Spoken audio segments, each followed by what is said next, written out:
আমি সংবিধান না হলে নির্বাচন পরিবর্তন না হলে নির্বাচন করব না, কোথায় বলেছিলাম? তারপরে আমরা 14 করেছি, তারপরে আমরা 14 নির্বাচন গেছে। আপনার তখন তো মূল বিষয়টা ছিল কেয়ারটেকার গভর্নমেন্ট সরকার।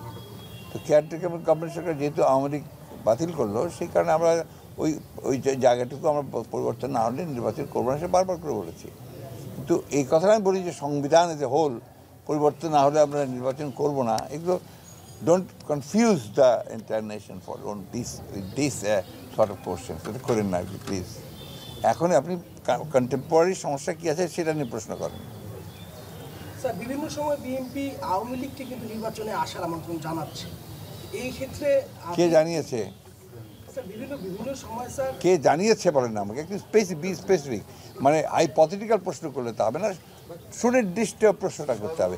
আপনি কি জানতে চান সেটা বলেন। আমি জানতে চাচ্ছি যে why do you drag Awami League into it? Awami লীগের আগামী নির্বাচন নিয়ে বিএনপি চিন্তা ভাবনাটা কি? আমাদের আওয়ামী লীগের আগামী নির্বাচন নিয়ে কোনো চিন্তা নাই। আমাদের চিন্তা হচ্ছে আগামী নির্বাচন নিয়ে, সেটাই আমরা এখন পর্যন্ত নিশ্চিত নই। কারণ বর্তমান যে আপনার আপনার অন্তর্বর্তীকালীন সরকার আছে, তারা এখন পর্যন্ত নির্বাচনের কোনো রোডম্যাপ দেয়নি। তারা নির্বাচনের ব্যবস্থাকে সংস্কার করার জন্য আপনার একটা কমিটি করেছে, একটা সংস্কার কমিটি করেছে। তারা ইতিমধ্যে আমাদেরকে চিঠি দিয়েছে আমাদের মতামতগুলো জানানোর জন্য। আমরা সেই লক্ষ্যে কাজ করছি। আমরা খুব শিগগিরই আমাদের মতামত দেব, অন্যান্য রাজনৈতিক দলগুলো সেটা দেব। আমরা এই কথার উপরে সবচেয়ে জোর দিচ্ছি, বাংলাদেশের বর্তমান প্রেক্ষিতে সবচেয়ে জরুরি যে জিনিসটা প্রয়োজন, সেই জিনিসটা হচ্ছে যে একটি একদম অবাধ, নিরপেক্ষ, সকলের কাছে গ্রহণযোগ্য একটি নিরপেক্ষ নির্বাচন। এবং সেই নিরপেক্ষ নির্বাচনের পূর্বে নির্বাচন ব্যবস্থাকে সেই নির্বাচনের জন্য উপযোগী করে তোলার জন্য, লেভেল প্লেইং ফিল্ড তৈরি করার জন্য, তার জন্য উপযোগী করে তোলা, সেই বিষয়গুলো আমরা বলেছি। সেই সংস্কারগুলো দ্রুত করা প্রয়োজন। দেশের রাজনৈতিক সংকট মোকাবেলা, অর্থনৈতিক সংকট মোকাবেলা, সব কিছুর জন্য এখন একটা নির্বাচিত সরকার, নির্বাচিত পার্লামেন্ট অত্যন্ত জরুরি। সেই কথাটাই আমরা বারবার করে বলছি, সেখানেই আমাদের বক্তব্যটা। I think I've got the message. হ্যাঁ স্যার, আমি বলছি স্যার, আমরা দেখছি যে ছাত্র জনতার গণ অভ্যুত্থানের ফলে অনেক রাজনৈতিক দলের বিএনপি সহ অংশগ্রহণের ফলে একটা অভ্যুত্থান হয়েছে এবং একটা সরকার গঠন হয়েছে। কিন্তু স্যার, আমরা দেখছি যে এই সরকারের উপদেষ্টা দিন দিন বাড়ছে। আসলে শেষ পর্যন্ত উপদেষ্টা কোথায় গিয়ে থামবে? সংস্কারগুলো কতদিনে হবে? এই ধরনের তো কোনো সুনির্দিষ্ট নিয়ম নেই যে আপনার কতজন আপনার সদস্য হবে অন্তর্বর্তী সরকারে। এটা তারা তাদের প্রয়োজন অনুযায়ী, আপনার একটা ইলেকটেড গভর্নমেন্ট যখন থাকে তখন দেখবেন 40 জন, 42 জন, 50 জন, 52 জনও করে। এরা তো এখন পর্যন্ত 21টা করেছে। তো তাদের প্রয়োজনে দেশ পরিচালনার জন্য এত বড় একটা দেশে সেটা হতেই পারে, নিতেই পারে। আপনার আসল প্রশ্নটা করুন। স্যার, আমার আসল প্রশ্নটা হচ্ছে স্যার, আমার প্রশ্ন হচ্ছে যে এই যে উপদেষ্টারা বাড়ছে, স্টেক হোল্ডার যারা আছে, বিএনপি সহ সকল রাজনৈতিক দল যারা আছে, এদের সঙ্গে সমন্বয় করে এটা হচ্ছে কিনা? এটা সমন্বয় করার দরকার নেই। এটা তারা যদি মনে করে যে তাদের সমন্বয় করা প্রয়োজন, সেটা তারা করতে পারে।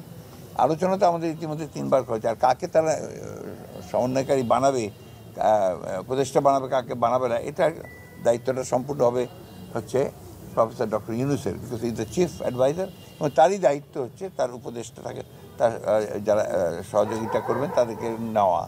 এখানে আপনার আমাদের বাইরের দলগুলো কিছু বলেন। এই কুকুরটাকে বন্ধ করা ভাই, দাঁড়াও, কুত্তাটা বন্ধ হোক একটু। শব্দই শোনা যায়, আমারটা শোনা যাবে না, তাই না? তাই তোমাদেরই তো বলা হচ্ছিল যে স্যার এখন শোনা যাবে না। তোমার মনে হয় আমার শব্দ আর কুত্তার শব্দ বোধহয় একই রকম। হ্যাঁ,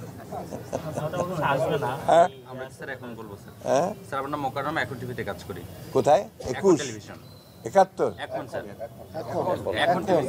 এখন। স্যার, আমরা দেখছি সাম্প্রতিক সময় একটা হজবরলা সৃষ্টি হয়েছে। সমন্বয়ক যারা উপদেষ্টা এসছেন তারা বিভিন্ন জায়গায় বিব্রতকর পরিস্থিতিতে পড়ছেন। আবার উপদেষ্টা পরিষদ গঠন নিয়েও নানামুখী সমালোচনা হচ্ছে সামাজিক যোগাযোগের মাধ্যমে। এই যে জাতিগতভাবে যে আমাদের একটা বিভক্তি, এবং এই মুহূর্তে তো ফ্যাসিস্ট বিরোধী যে দলগুলো অতিমাত্রায় সক্রিয় এবং সংখ্যানুপাতিক হারে নির্বাচনে কেউ চাচ্ছে, এই পরিস্থিতিতে যদি জাতিগতভাবে আমরা ঐক্যবদ্ধ থাকতে না পারি, সেক্ষেত্রে ফ্যাসিজম আবার মাথা চাড়া দিতে পারে কিনা, এই অবস্থা আসলে আপনার প্রশ্নের উত্তর তো আপনি নিজে একাই সব দিয়ে দিলেন, আমার জন্য কিছু রাখেননি আপনারা। 2 নম্বর, আমি এটা আমার মনে হয় যে সকলেরই এটা মনে রাখা দরকার যে সাংবাদিকের দায়িত্ব হচ্ছে যে যাকে ইন্টারভিউ করছেন তার কাছ থেকে কথাটা বের করা, আপনার কথাটাকে না চাপানো। What you want to impose করেন না আর কি। হ্যাঁ, স্যার। আপনি সরাসরি কি জানতে চান আমি বুঝিনি, একটু বুঝাই বলেন, জাস্ট সংক্ষিপ্তভাবে। আমি স্যার জানতে চাচ্ছি জাতিগতভাবে ঐক্যবদ্ধ থাকতে বিএনপির আসলে দেশের মানুষের প্রতি বার্তাটা কি, যেহেতু বিএনপি এই সময় দেশের এই বার্তা তো আমরা ভাই সব সময় দিচ্ছি, আজকে 15 বছর ধরে দিচ্ছি যে এই জাতিকে রক্ষা করতে হলে সবচেয়ে বেশি যেটা প্রয়োজন সেটা হচ্ছে জাতীয় ঐক্য। ফ্যাসিবাদ আওয়ামী লীগ সরকার তারা যে কাজটা খুব সফলভাবে করেছে, জাতিকে বিভক্ত করে ফেলেছে। এই বিভক্তিটা দূর করে আমরা একটা ঐক্যবদ্ধ জাতি চাই। হ্যাঁ, মতামত ভিন্ন থাকতেই পারে, একটা গণতান্ত্রিক সমাজে, গণতান্ত্রিক ব্যবস্থায় এক একজন এক একটা রাজনৈতিক মতামত থাকবে, মত থাকবে, বিভিন্ন বিষয় থাকবে, কিন্তু ঐক্যটা থাকবে কতগুলো মৌলিক বিষয়। একটা হচ্ছে বাংলাদেশের স্বাধীনতা সার্বভৌমত্বের বিষয়ে, একটা হচ্ছে যে বাংলাদেশের গণতন্ত্রের বিষয়ে, বাংলাদেশের মানুষের অধিকারের বিষয়ে। এই বিষয়গুলো হচ্ছে মৌলিক বিষয়, এখানে আপনার একটা ঐক্য থাকতে হবে। সেই ঐক্যটা রাখার জন্য চেষ্টা করেছি, আমরা সফলও হয়েছি। এই আন্দোলনকে বেগবান করার জন্য চূড়ান্ত পর্বে কিন্তু আমরা দেখেছি প্রায় 63টা রাজনৈতিক যুগপৎ আন্দোলন করেছি, ডান বাম মধ্যপন্থী সব একসাথে নিয়ে। সেই দিক থেকে আমরা বলবো যে এটা অনেকটা কাজ হয়েছে, এবং সেই কাজের ফলেই আমরা দেখেছি যে আপনার চূড়ান্ত অভ্যুত্থানের মধ্য দিয়ে বিজয় অর্জিত হয়েছে। এখন যেটা আমাদের দরকার, সবচেয়ে বেশি দরকার, যে কথা আমার কাছে সবচেয়ে মনে হয়, যে জাতি হিসেবে আমাদের অসহিষ্ণু হলে চলবে না, সহনশীল হতে হবে। এত বড় একটা 17 বছরের একটা জঞ্জাল, একটা আপনার গার্বেজ তৈরি করা হয়েছে, এটাকে সরাতে দিতে আপনি 17 দিনেও সম্ভব না, 17 মাসেও সম্ভব না। That's true, that is very frank. এর জন্য আপনাদের যারা আছেন তাদেরকে সময় দিতে হবে।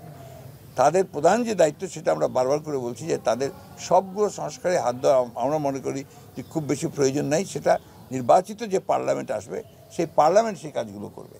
এখানে এই সরকারের মূলত দায়িত্ব হবে ওই নির্বাচনের জন্য একটি আপনার লেভেল প্লেইং ফিল্ড তৈরি করা, এবং সকলে যেন ভোট দিতে পারে এবং সকলে যেন অংশগ্রহণ করতে পারে, তার জন্য একটা কাজ তৈরি করা। আর সেই ভোটে রিগিং করার যে ব্যবস্থাগুলো আমলি করে গিয়েছিল, সেটাকে নির্মূল করে নিরপেক্ষ লোকজন থেকে নির্বাচন পরিচালনার জায়গায় বসানো, বিচার বিভাগকে নিরপেক্ষ করা, অ্যাডমিনিস্ট্রেশনকে নিরপেক্ষ করা, এই নির্বাচনকে সুষ্ঠু করার জন্য এটাই হচ্ছে প্রধান কাজ। স্যার সংখ্যানুপাতিক হারে নির্বাচনে বিএনপির অবস্থানটা না, আমরা সংখ্যালঘু নির্বাচন একেবারেই আমরা রিজেক্ট করেছি। বাংলাদেশের প্রেক্ষাপটে এটা সম্ভব না। স্বৈরাচার পতনের আগে বিএনপি কিন্তু সাধারণ মানুষের কথাগুলো কিন্তু খুব ভালোভাবে বলেছে, এখনো বলছে। বর্তমান যে পরিস্থিতি, সেই পরিস্থিতিতে বাজারের প্রেক্ষাপটটা একদমই ভিন্ন। অত্যন্ত আপনি অত্যন্ত গুরুত্বপূর্ণ জরুরি একটা কথা বলেছেন। এই প্রশ্নটা আজকাল আমাদেরকে কেউ করে না। বাংলাদেশের প্রবলেমটা একটা হচ্ছে কি জানেন, কিছু মনে করবেন না আপনারা, আমি যে কথায় কথায় আপনার কবিতার কথা বলি, রবীন্দ্রনাথ ঠাকুরের কথা বলি। রবি ঠাকুরের একটা চমৎকার একটা কবিতা আছে, যদি পারবেন এটা কেউ পড়বেন। সেই কবিতার নাম হচ্ছে আপনার দুরন্ত আশা। তার মধ্যে কয়েকটা পংক্তির মধ্যে একটা আছে, কাগজে নেড়ে উচ্চস্বরে পলিটিক্যাল তর্ক করে, মাথায় ছোট বহরে বড় বাঙালি সন্তান। তারপর উনি বলছেন, ইহার চেয়ে হতেন যদি আরব বেদুইন, চরণ তলে বিশাল মরু দিগন্তে বিলীন, ছুটছে ঘোড়া উঠছে বালি চলেছিলেন সেদিন। অর্থাৎ সেই ওই বহুদিন আগেও রবীন্দ্রনাথ ঠাকুরের এই উপলব্ধি হয়েছিল যে বাংলাদেশের মানুষ পলিটিক্স খুব পছন্দ করে, উচ্চস্বরে কথা বলতে পছন্দ করে, টেবিল থাপড়ে কথা বলতে পছন্দ করে, রাজনীতি সবাই করে। ভালো কথা, একটা যদি আপনার রাজনৈতিকভাবে সচেতন হয়ে ওঠে, সেটা তো সবচেয়ে জরুরি। আমাদের সেটা হয়েছে, তো সেটাকে আবার পজিটিভ ওয়েতে নিতে হবে, কারণ ইতিবাচক নিতে হবে। এই এত বড় একটা অভ্যুত্থানের পরে আমরা যদি একটু ধৈর্য না ধরি, তাহলে তো হবে না। মুহূর্তের মধ্যে এই গভর্নমেন্টকে আমরা নাকচ করে দিচ্ছি। দুর্ভাগ্যক্রমে আমাদের এক একজন এক একটা কথা বলছেন, কেউ বিপ্লবের কথা বলছেন, কেউ আপনার নির্বাচনের কথা বলছেন, কেউ আপনার বলছেন যে এরা সমস্ত ওই ফ্যাসিস্টদের দোসর দালাল, এই যাকে যেভাবে পারছে করছে। আমি মনে করি যে এখন যেটা দরকার সেটা হচ্ছে সহনশীলতার সঙ্গে আপনি জনগণের কাছে জনগণ কি চায় সেটা জানা। সেই জনগণ যেটা এই মুহূর্তে চায়, আমরা যেটা অ্যাসেস করে দেখেছি যে তারা একটা একদম নিরপেক্ষ সকলের অংশগ্রহণের মধ্যে একটা সুন্দর নির্বাচন চায়। এই নির্বাচনটাকে সুস্থ করার জন্য যত সংস্কার দরকার সেটাও করা প্রয়োজন বলে আমরা মনে করি। সেজন্য আমরা বলেছি যে যৌক্তিক সময়ের মধ্যে আপনার একটা নির্বাচন করতে হবে, তার রোড ম্যাপটা সরকারকে দিতে হবে। অন্যদিকে গতকাল আমি কথা বলেছি যে এখন অর্থনীতির দিকটা ওই সরকারকে দেখতে হবে, দ্যাটস দ্য রিয়ালিটি।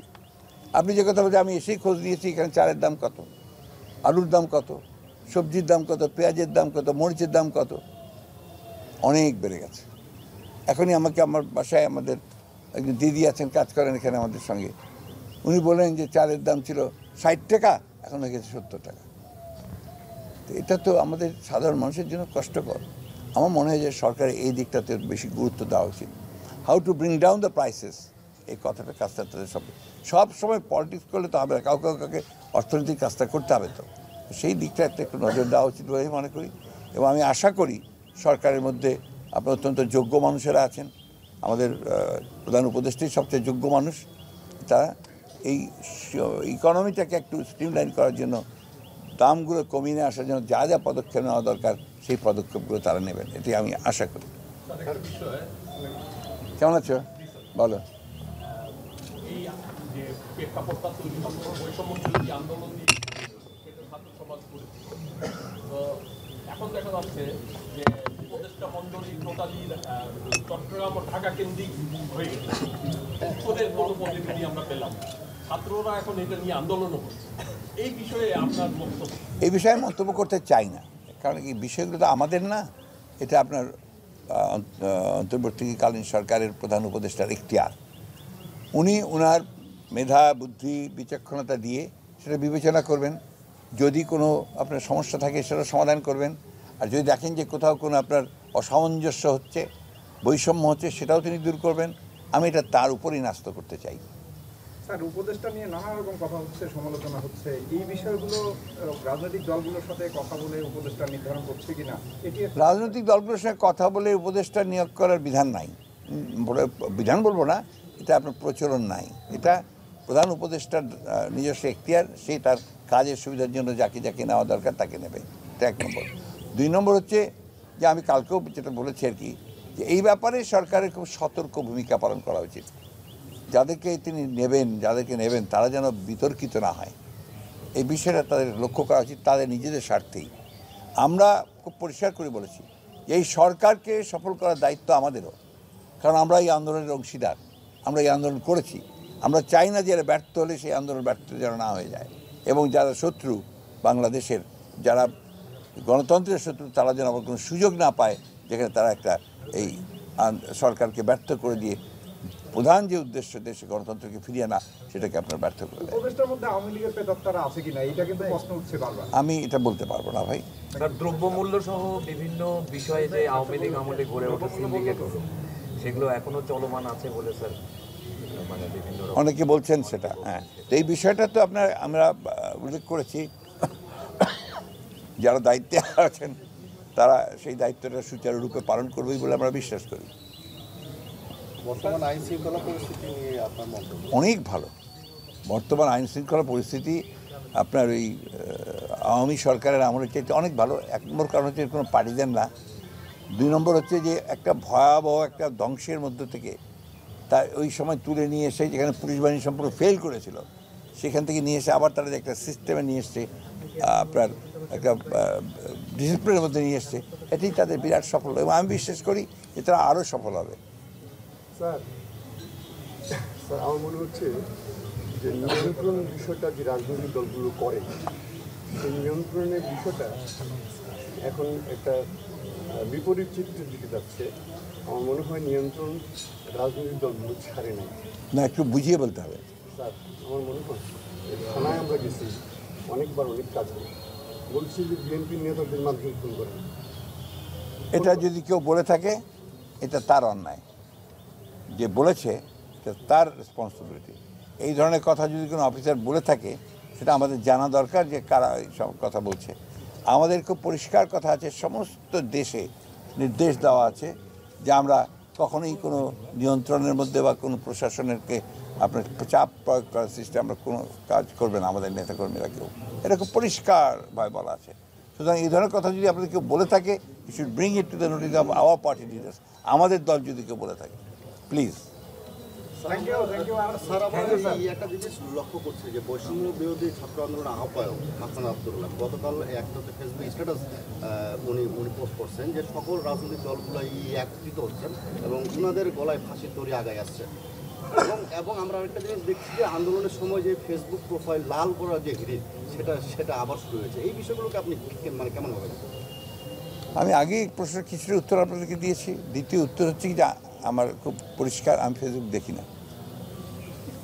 আমি আপনাদের সোশ্যাল মিডিয়াতে বলতে পারেন আমাকে ইলিটারেট লোক, কারণ আমার কাছে মনে হয়েছে যে দিস ইজ এ মিডিয়া যেখানে খুব ভালো কাজও সম্ভব, আবার যেখানে ভয়ঙ্কর কাজও সম্ভব।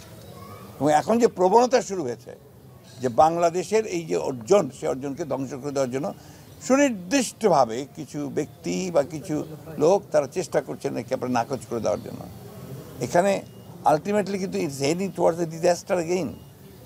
আমি এই ব্যাপারটাতে সকলকে সচেতন হওয়ার আহ্বান জানাবো। আমরা আরেকটা বিপর্যয় এফোর্ড করতে পারি না এই মুহূর্তে। Everybody should be very responsible, কারণ আমাদের মাথার উপরে সবচেয়ে যে বড় বিপদ আছে যে ফ্যাসিবাদের যিনি প্রধান হোতা তিনি কিন্তু ভারতে অবস্থান করছেন, এবং ভারত কিন্তু আমাদের বিরুদ্ধে একটা প্রচারণা চালিয়ে যাচ্ছে বাংলাদেশের বিরুদ্ধে। এটা বলতে আমার কোনো দ্বিধা নেই, যেটা আমাদেরকে সতর্ক থাকা উচিত বলে আমি মনে করি। এরপরে জাতি হিসাবে আমরা অনেক বড় বিপদ ফেস করব। আওয়ামী লীগকে নিষিদ্ধের ইস্যুতে ডক্টর ইউনূস এর মতামত রাজনৈতিক দলদের উপর ছেড়েছিলেন একটা নিউজের সাক্ষাৎকার। এটা জনগণের দায়িত্ব। এটা রাজনৈতিক দলগুলো এই আরেকটা রাজনৈতিক দলকে নিষিদ্ধ করার ব্যাপারে আমি মনে করি যে তাদের মতামত দেওয়াটা সমীচীন নয়। দ্য পিপল উইল ডিসাইড যে কে রাজনীতি করবে কে করবে না, অ্যান্ড থ্রু ইলেকশন, নির্বাচনে যারা আপনার জনগণের কাছে খারাপ হয়ে যাবে তারা আপনার বাতিল হয়ে যাবে, অথবা পার্লামেন্ট সিদ্ধান্ত নেবে। ওই যে মতামত আপনাদের মধ্যে একটা এই থ্রু সোশ্যাল মিডিয়া ছড়ানো হচ্ছে, এটা নিয়ে আমি সব রকম আপনাদের সমালোচনা শুনেছি। আমি বিশ্বাস করি আমি গণতন্ত্রের একজন গণতান্ত্রিক একটা ব্যক্তি। আমি মনে করি যে কোনো রাজনৈতিক দল নিষিদ্ধ করার বিষয়টা এটা কোনো রাজনৈতিক দলের নয়, এটা জনগণের দায়িত্ব, এবং সেই জনগণের দায়িত্ব হয় একটা নির্বাচনের মধ্যে দিয়ে সেটা সিদ্ধান্ত হয়। They will decide.